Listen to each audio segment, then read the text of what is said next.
You are looking at Julian's pronunciation guide, where we look at how to pronounce better some of the most mispronounced words in the world, like this other curious word. But how do you say what you're looking for today?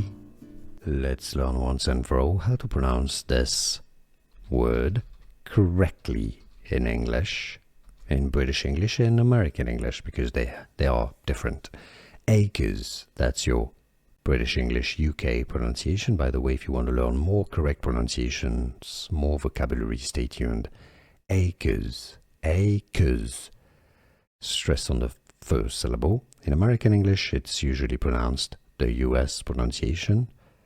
Acres, acres, US pronunciation, or acres. Here are more videos on how to pronounce more confusing words and names too many mispronounced. Like this video if you found it useful. I appreciate your support. I'll see you soon and thanks for watching.